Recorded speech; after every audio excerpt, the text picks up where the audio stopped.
Hi everybody, my name's Krista and I'm here today to share a little bit about my testimony before Christ and after Christ.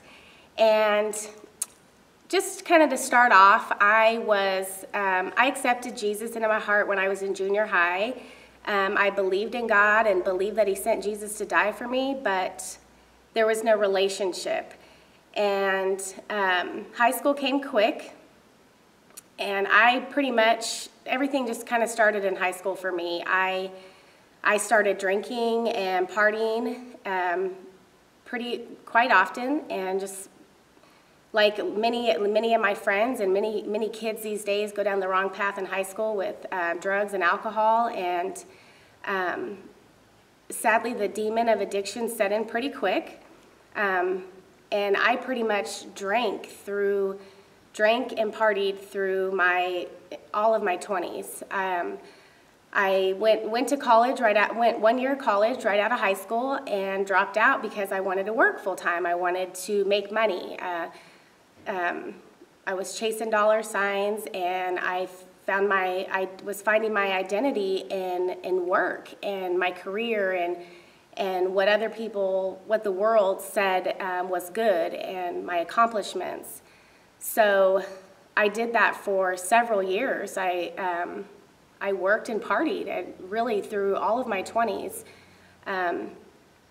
And I was basically, I would say, a full blast alcoholic and addict, addicted to an alcoholic and an addict. And our life was pretty chaotic. There was a lot of dysfunction, and I wore a lot of masks. I pretended everything was okay when inside I was hurting. I was broken.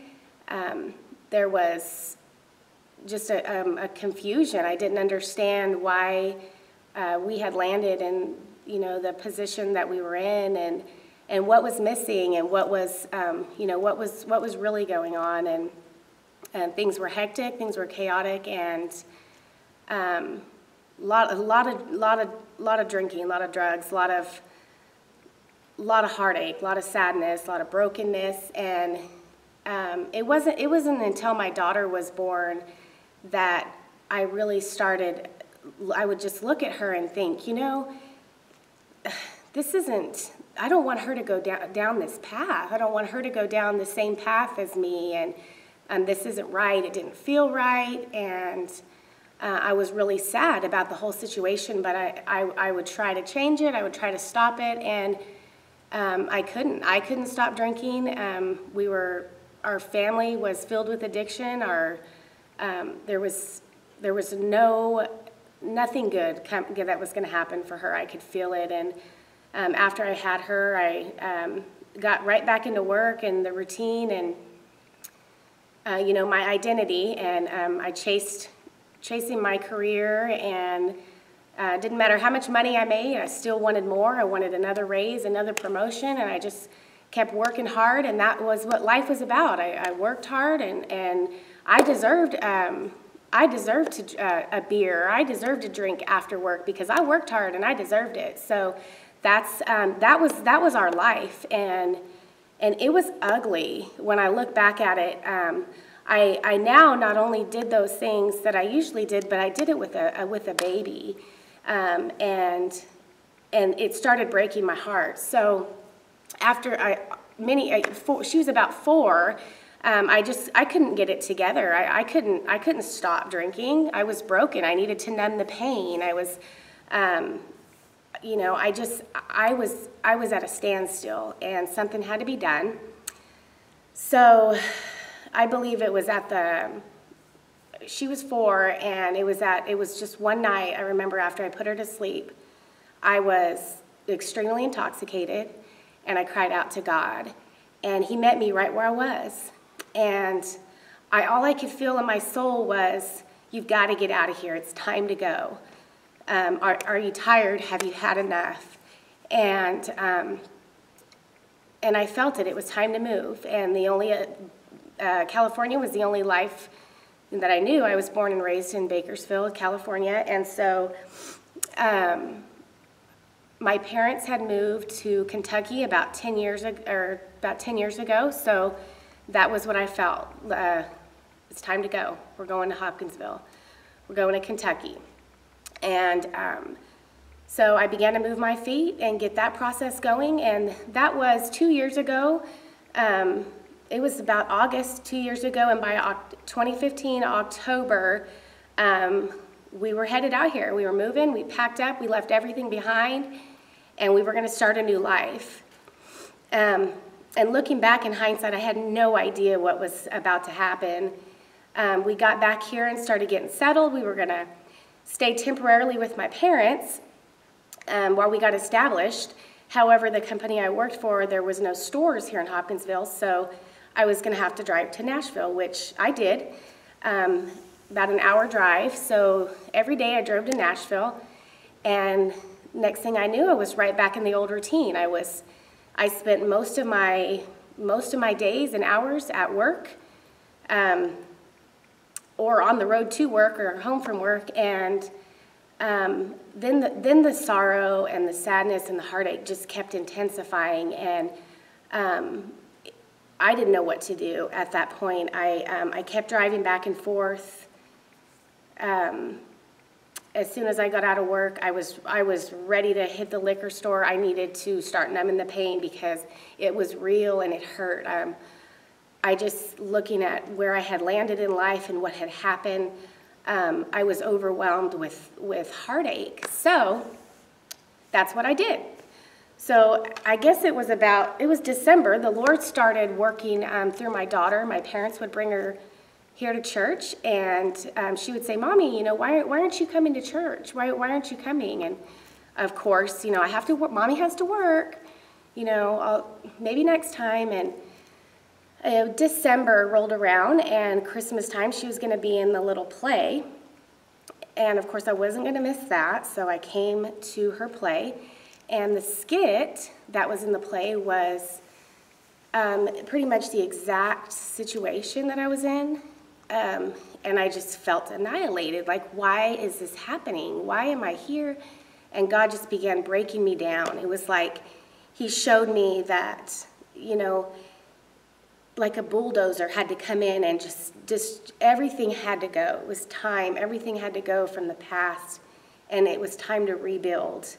That this brokenness, after I sat in that pain and realized that God had something better for us, all of that had to go, and it was time to rebuild with his plans. So I knew something was changing. I felt unsettled, but I was getting really tired, and that was Christmas time. I kept on. I was getting really weary. I remember going through January, driving down the interstate on the way home, just would pull off at the rest stop and was just so broken and didn't know what to do, and would just drink and cry, and the sadness overtook me. So it was about February 12th, 2015 was it. I'd had it. I went to work that day like usual, in a fog, as usual, from all the drinking, and I realized that nothing was going to change until I left it all and followed what the Lord was saying to me, and I couldn't go on anymore the way I was going on. So I left my job. I just decided that day I cannot do this anymore. I can't drink anymore. I can't go to this job anymore. God, what do I do? What do you want me to do? And so February 12th was a good day. There was beauty in that breakdown because that's where God started pouring his love into me and telling me that I was more than this and I was better than this and his plans were better than my plans. And it was through the whole process of just cutting out all of the things and tearing, and all of the chains falling, and the addiction. He has set me free. I can't even explain it or put it in words to know that I'm not only delivered from alcoholism and addictions and pride and fear, but I don't want it. And I look at my daughter and I think, you know what? We're going to make it. We're going to make it because Jesus loves us and he lives in us, and his plans are, Jeremiah 29:11 is my favorite life verse, because his plans are better than ours. And all of my plans of through working and partying and work hard, play hard were death and destruction, and it got us nowhere. Many friends and family, I've watched it. I know what it leads to now. I don't want any of it. And 2 Sundays ago, my daughter came up to me in the middle of church and said, "Mommy, I want to be baptized." And I said, "Okay, well, we'll talk about it. It's more than just being dunked in the water." And I told her, and she said, "Well, I want Jesus to live in my heart." So my daughter, at 6 years old, has accepted Jesus into her heart. And so not only are the chains the chains have fallen off of me, I am set free. I am delivered. My child that the Lord blessed me with, that I have a responsibility to, I have to answer to him about how I've raised her. She's at 6 years old already saying, "Mommy, I want Jesus too." And we're just free. I just feel like we're free. So now, I just want to encourage anybody that feels like there's no hope, because I was that person, that there is hope, and it's in Jesus. It's in Jesus Christ. And sometimes we feel like there's no way. I had accepted the fact that I was going to die an alcoholic. There was nothing wrong with that. Many people do.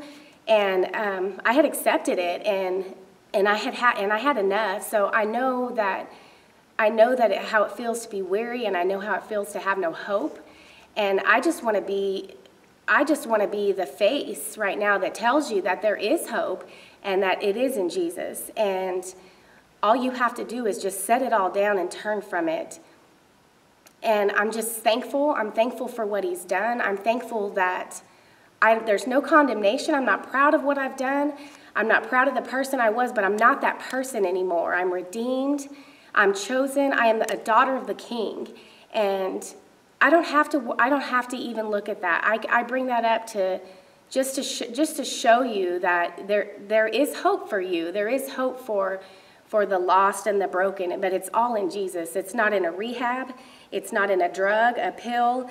It's all in Jesus. And I'm so thankful for God's hand on me this whole time. He's had his hand on me this whole time. There is no doubt in my mind.